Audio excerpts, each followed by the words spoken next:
Hola, hello. Reporting from Storm Fern, Winter Storm Fern. Let's see, I guess on my third night now with no power. Let's see, first night, no power at all, but candles kept the house at 50 for quite a while. Then it went down to a stable 48, even with it. I guess it got down to I think 10 degrees or so that first night, 19 degrees maybe.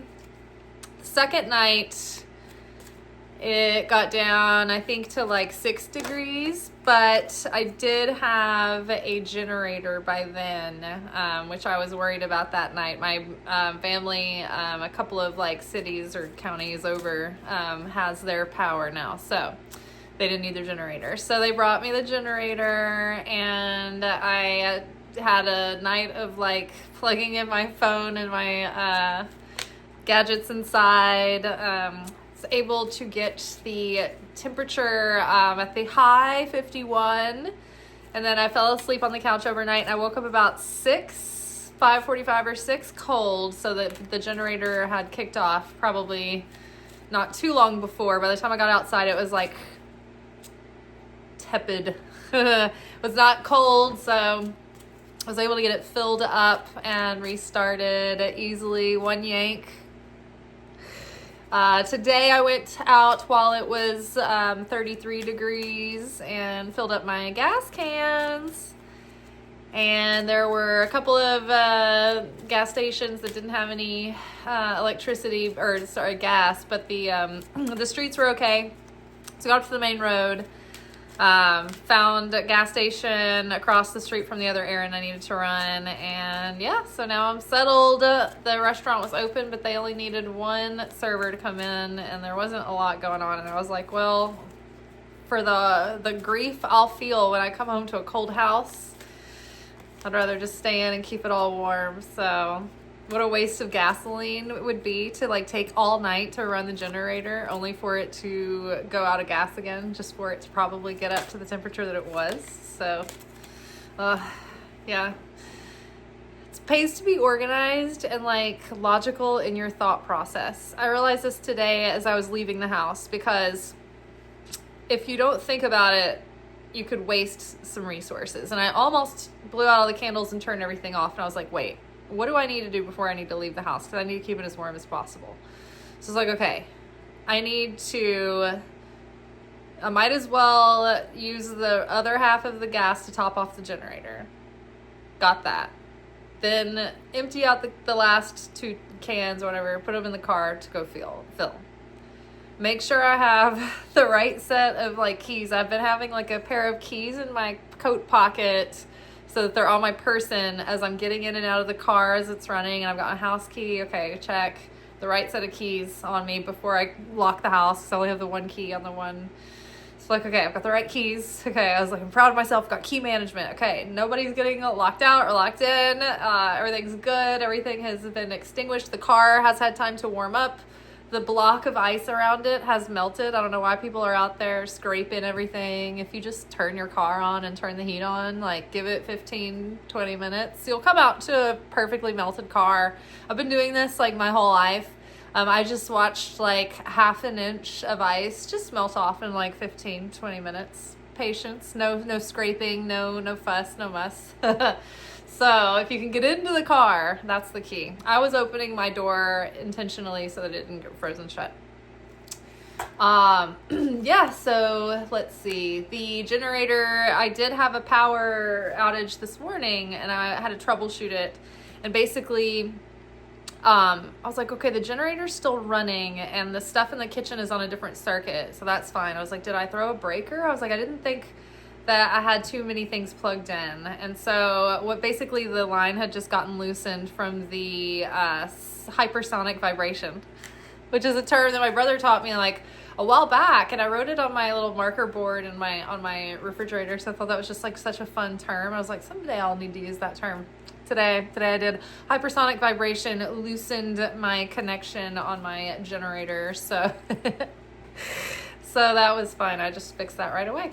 So now I have a full Jenny. I've got my candles lit. I've got a hot plate to heat everything for dinner. I've had like warm coffee today. All my perishables are in the cooler on the front porch. My freezer is still frozen, so we're cruising. Finally, I can relax. I'm going to sit down with journal questions here with the 2026 prediction series right after I finish this. And then I'm going to enjoy another Kabbalah class, and I'm going to, get fat and sassy with my beans and rice and my hollow loaf and my like just obscene butter. I believe in butter. Butter's good for you. All right, let's go. Let's talk about what we're actually here for after we just chewed the fat for like 5 minutes. Okay, so this is our weekly manifestation oracle message. I feel like I have been really manifesting a lot of positive blessings during this ice storm. Everyone and their mother has checked on me, offered me things. I've been totally fine. I got my generator. I haven't wanted for anything. I've had hot food. I've been so grateful. Even in times where I was like a little bit uncomfortable, I just was like, I have nothing to complain about. I'm so grateful. Like, I have friends that are literally stuck in shitty winter weather in a tent. So even the worst that it's been in my house, I've been living like a queen, and I've been so grateful. So in that way, I've been really unbothered by the whole thing. And so I've got my generator. Like, I just feel like, and then even like the restaurant's back, but I got one extra day, even by choice, generally. But it was like enough where it was like out of my hands, because it was just like they were taking volunteers for one person to work. And they figured it out. So I was like, oh no, I wish I would have seen the message sooner. Okay, well, so I'll stay home, keep everything warm. So yeah, I just had time to hunker down and be a little hermit. And I just knew not to worry about things, because the 2026 prediction series kind of gave me a heads up. And yeah, and if y'all want to get one, it's $12. I think it was well worth it. Saved me a lot of grief over this kind of like stretch, and gave me something extra to do, something extra to think about. And I think that I've noticed myself starting to have moments of like just being, kind of like short, feeling like kind of overwhelmed with a lot of the needs of the situation, but like also having like a lot of people that I'm communicating with. So just like being aware of myself going there and trying to correct my tikkun by reframing my mindset and just like changing my energy before like I text people back, just not so that I'm not flustered. It's like I'm grateful that they're calling, but there's a lot of people checking in, and so I'm just like, I kind of just want to settle in and chill. And I'm like, okay, I need to just be grateful that and I am, but you know how it is, right? So just so much to be grateful for. And then I went, as I was driving around, there was a lot of people with trees down. Our trees on my street, they're resilient. They made it through. The woods out back don't look bad. They've been through a lot recently anyway, so I think that the dead parts have already fallen. The tornado and just high winds and thunderstorms and southern craziness. So the trees look good, and our power lines aren't as bad as it is around town. So once again, every time there's a bad storm, it's like Beth, our little corner over here is just fine. So thank God for that. All right, well, let's get into the reading. So we have hungry ghosts, obsession, scarcity consciousness, and attachment. And so I think that I've been really working with this energy already throughout this kind of emergency. And that's kind of the first thing we were touching on with the 2026 prediction series hinted at, things, this kind of essence, this energy, the probability of situations like this through the winter season. And I just knew everything was going to be okay. And so I've been able to lean into the experience and enjoy it, yet there are still those hungry ghosts that say, wow, you're not getting to work, you're not making the money that you needed anyway. And you are also spending extra money because of the extra needs of all the things that have come up just to like facilitate, the power being out and whatnot. And I'm like, no, I'm okay. Like, everything's going to be fine. Like, God knew I would enjoy the test run of the emergency broadcast system the first night. And I did great, and I felt so much, I don't know, just adrenaline and joy from the ability to just be self-sufficient and successfully sort of navigate the emergency, the natural disaster situation on my own with, the help from the Creator, but generally a lot of grace and ease and a real sense of adventure and fun. So I think that spirit of, sort of the character in Twister, the 90s version, where they're all like running after the tornadoes and they're like, woo! That's kind of how I kind of approach natural threats, at least for natural disasters. And I always end up unscathed, thank God. But I think that vibe helps. And then the sages and the Sadiqs, they taught that as well to their students. They're like, when you're in times of distress, try to lighten up the mood, try to bring joy into it, try to get your perspective shifted, and laughter is very powerful. It's like a surrender, and it puts you in this like high vibration, and you're playful, and it's hard to be playful and extremely concerned in the same exact moment, right? So it brings you into the present. It's out of catastrophizing. It brings a sense of relief. And it makes a bridge for the Creator to vibrationally deliver blessings, because you bear affinity with the Shina, with the Spirit of God, when you're in that joyful state. But when you're in a fearful scarcity state, then you are kind of cut off from the protection of the Creator. Then you're at the mercy of the Dementors. I've been rewatching Harry Potter. Remember when the Dementors come after him? They're big characters, and I think it was maybe 4 and 5. They're very present. They were those weird ghost guards of their magical prison, and they were out hunting for certain people, and they could once they got a hold of you, they could freeze you and seize you up like sleep paralysis, and then just start sucking your soul from your body. So yeah.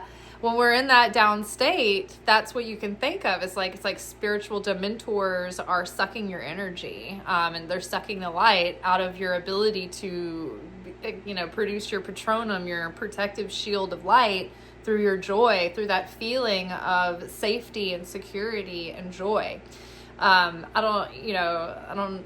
know J.K. Rowling has said some shitty things lately, which is disappointing, but whatever, she channeled genius work, and I don't know if she was so aware of the allegory that she was writing, but I just feel like people, when they're in that real state of flow as a creative, they're channeling a lot through that they don't realize a lot of times. I know myself, I've done that a lot as well. So yeah, the hungry ghost. So obsession, scarcity consciousness, attachment. I think this is a good dry run of that feeling like, okay, I'm facing the choice of whether I want to feed the dragon of scarcity, of worry.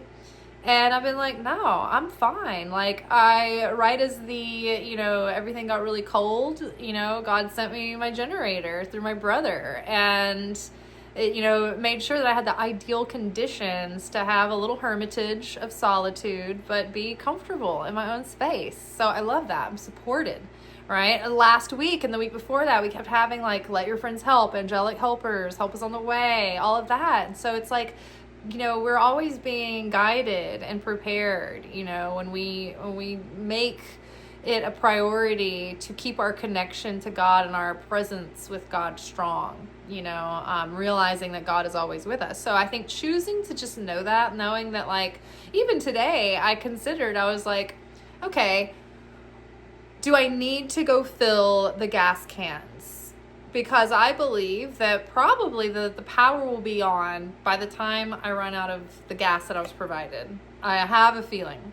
However, I was like, just in case I don't have power, I could go fill the tanks, and at worst, like, I can just pay my brother back the gas that he didn't want me to give him money for, so I could just give him the gas, right? And so I was like, okay, let's do that, right? That's abundant mindset, right? It's not scarcity mindset. It's not, oh, I'm going to waste money on gas. It's like, oh, I can just replace the gas that I've used if worse comes to worse, or I'll have it if I need it, and I don't have to get out again. And it's the temperature is warmer now, so nothing, everything's kind of slushy, and now's my window opportunity, right? So I think that just continuously staying abundant has given me so much more shelter and security, and everything that I've wanted has just come to me with such ease, right? Even so much so that I've had to like turn people away. But again, because I'm listening to my own personal reading from the beginning of the week, was the Hermit card came up a couple of times, and it was like encouraging me, take the time to be alone and enjoy it. Like, don't let other people push you and nag you, out of their own worry and concern and love for you, essentially, but don't let them like scare you into leaving your solitude and your moment in the wilderness to settle in, to reflect, to do spiritual work. Like I've been able to watch like so many Kabbalah classes and do so many nice things. Today I sat up in my creative room and I did something that I've wanted to do for months, and that was read the children's book. It was my favorite library book to check out when I was a young girl, like in elementary school. I actually found it on Thrift Books and I ordered it. And when it showed up, it was actually, the copy that I found was a library book from a school. It was from St. Francis in Minnesota, of all places. And I thought, how interesting that of all times this week, I chose to sit down, read that book, re-inspect the Dewey Decimal card catalog card, and look at the address. It was just like, so interesting. And the book itself, I mean, no wonder I loved it so much. It was so moving. It had so many like deep, profound themes, and it was such a simple, quiet story about this family that lived in like right after World War II. This young girl was like probably about 10 or so, 11. She would just wander out in the forest and the prairies. Like they lived on a farm. It was like her parents and her grandmother. And it was like a quiet kind of like at home slice of life story. But in the background, like the grandmother's getting older. They're gonna they find out that the mom's pregnant. They decide to make a quilt, and then the Canadian geese, like she loves them, and they strike something in her, and then like they were like, well, that's gonna be the theme. She drew the design, and so that was like her bonding thing with her grandmother over the year. And she started getting more and more worried about her grandmother's health, and the grandmother has this stroke. She goes to the hospital, and you think the grandmother's gonna die. I mean, it wrestles with like, realizing the fleeting moments, and it plays with like the seasons changing and the coming and going of the geese, and like the coming to grips with the reality of the vulnerability of the people that we love, and all of our mortality. I'm like, oh my God, this is like every 80s like children's stuff is always like wrestles with like the existential crisis. So I love that. But I just like, I don't know, I just like really enjoyed the day. And I think that's the counter, like medicine for countering the hungry ghosts. Because if you get, the more gripped that you get, first of all, the more you take yourself out of the present and you're suffering, but you have a baseline suffering right then. And then that baseline suffering can agitate your energy field and start creating catastrophe. And, just create more need for more process of like learning how to basically self-discipline and move mindfully with your energy and your comings and goings through the day. So, hungry ghosts to start. Don't let hungry ghosts take your good times. See the rainbow prints here of compensation and perseverance. So that's very comforting. That's very comforting, very comforting. Oh, the lady of the gift. You know what? In my own spread this week, it said the gift was coming, freaking generator for starters, but mini gifts. The moment itself has been a gift. The generator has been a gift. Like, it's the moment to have off from work has been a gift. Like, so everything will be provided for. Generosity, receiving and withholding. So, Jesus said, give and it will be given unto you, and give freely, because like how you give and how you react to others is how you will be given to. It's like what you will receive in kind. So, being aware of how we move and live and give in the world. And when we don't, because we're in a place of scarcity. And one of the Zohar, I guess portion today was talking about how if you give from a place of scarcity and do it begrudgingly or doing it fearfully, or like if you're giving because it's like, oh, well, you're supposed to, like, for instance, like if you give to charity or like do it out of guilt or like obligation, or just because it's like you're supposed to do it, it like kind of nullifies the energy and the blessing and the power you could generate had you done it like with your whole heart and been like, yeah, I want to do this. Which was interesting too, because this past couple of weeks through January, I haven't given my tithe to my friends, the girls that I tried to share with over in Palestine, their young mothers. And I have been just really, I don't know, just feeling really, trying not to puff myself up about doing that, but it's just meant a lot to me to make that connection with them and to feel like I am helping to support someone like that. And it's been very humbling because you don't feel so good about yourself and proud. You just almost feel like, gosh, it's just a drop in the bucket. I wish I could just do more. So then, I'd been sort of wrestling with the fact that in January, I've just had not as much work, but then also like a lot of extra expenses come up, and these are just really tight. And so I know I've watched myself be like, I'm in scarcity. Like, I don't feel like I have enough to like give like a tithe right now to share that. I feel like it's almost like putting myself in like a very like almost irresponsible or precarious position. So, I've been feeling the weight of that, but I've also been remembering not to feel like shame or guilt, and so just knowing that like I'm not the only person that can help them, and God is unlimited, and I'm not anybody's savior, but I do want to share, and just knowing that I just have to accept the moment as it is and do my best. But also I was able to like be prepared for this, even started a week in advance before I knew this was going to happen. And as it turns out, it might get, similar, we might get similar, like, or just bad weather again next week. So, I've got to stay prepared. But thinking about them over there, and I just was like, I'm just going to have to take responsibility for this. And I have intentions to continue giving to them, as soon as I get my money normal again, work gets normal again. So today, the lesson in the Zohar was talking about how if you're not able to give in full certainty and with a full heart and with, confidence and with full joy, then it doesn't count anyway. And so I was just like, oh, okay. All right. Interesting. It's always aligned with like everything that we're going through in the moment. And so, I don't know, ultimately, I guess the takeaway was like, I felt like I came in neutral.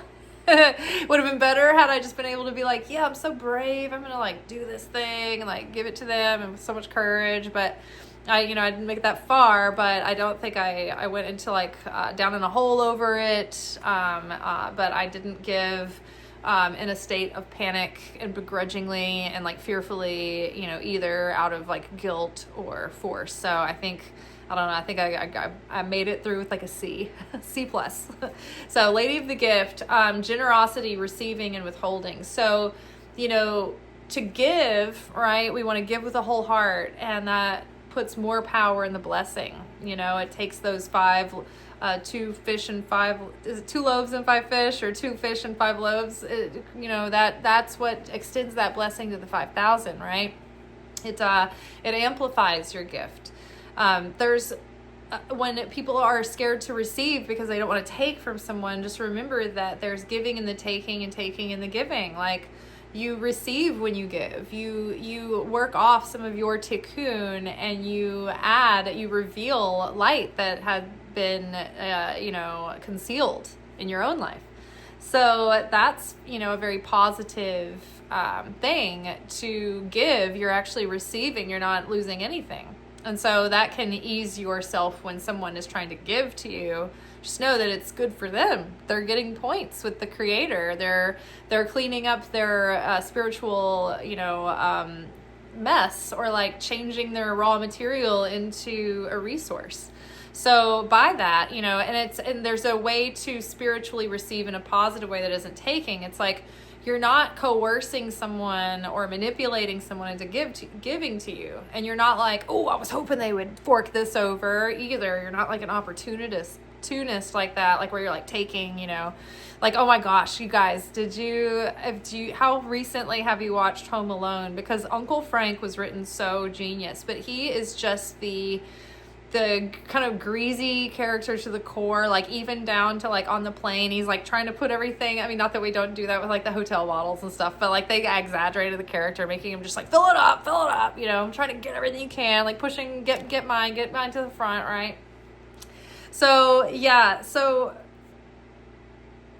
they say to receive by the way, is what the sages say, and what that means is like, it's kind of like, oh no, I'm okay. I'm not asking for that. It's not necessary. That's okay. And the person is like, no, really, we insist. And like, you kind of assume the first 2 times are like politeness. You're like, no, I'm fine. I can make it. And if they're like continuing to insist, then it's like, take it graciously. Like, okay, I don't need it. I'm whole. Like, I'm not needy for anything. But if you insist and you got it, then like, yeah, sure. I'm going to take this. I'm going to receive graciously. Thank you so much. Like, oh, this is great. Like, perfect. Like, oh, what a help. Beautiful. This is wonderful. Like, so luxury. Like, okay, I'm going to receive graciously. Right. But you're not trying to get someone to make the offer. Do you know what I'm saying? Like, you're not pushing, you're not coercing. It's not like your hidden agenda. And you're also not feeling needy for it. Right. So that's where, like, you'll see characters like, in and out of your life in different scenarios where they're very needy for something. And I've been this person too. We've all been this person in different kinds of categories and scenarios. And you're like, why is it that I can't get this thing?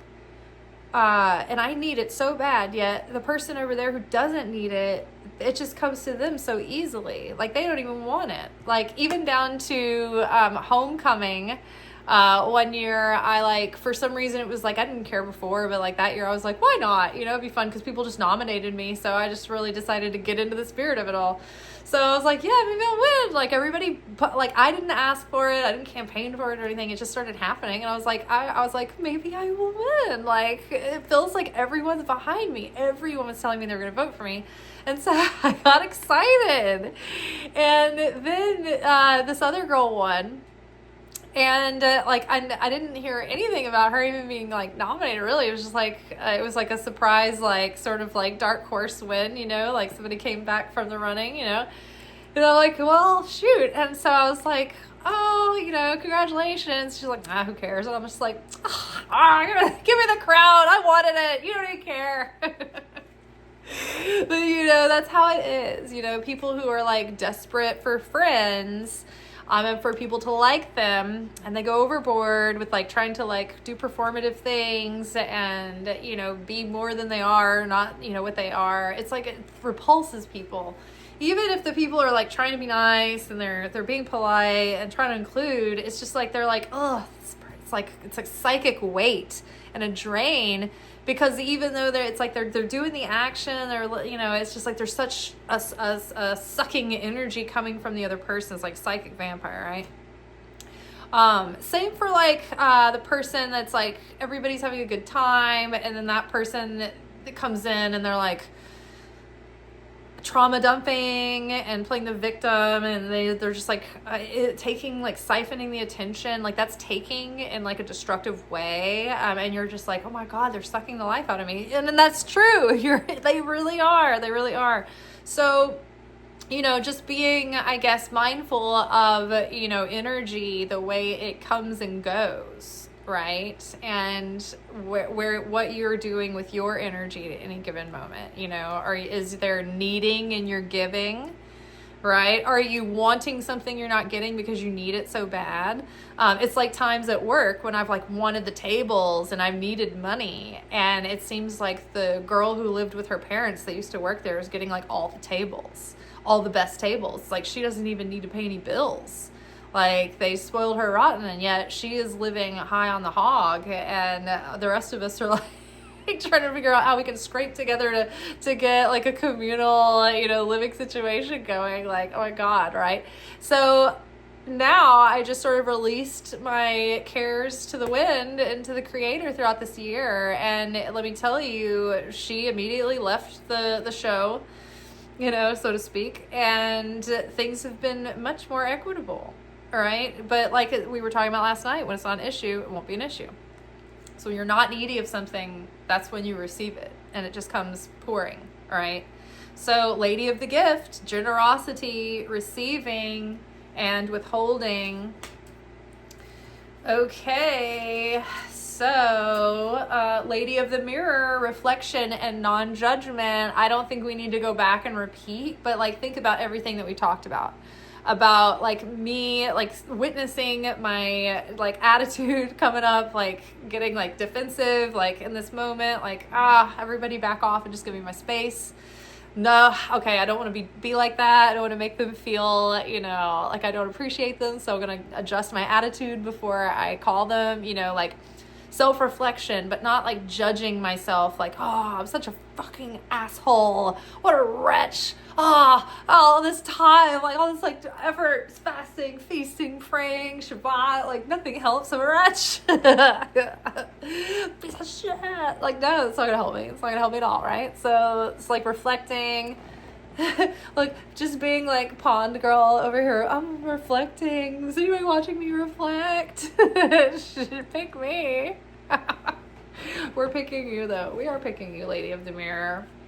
So reflection and non-judgment. That is card 44 for 4. It's getting colder,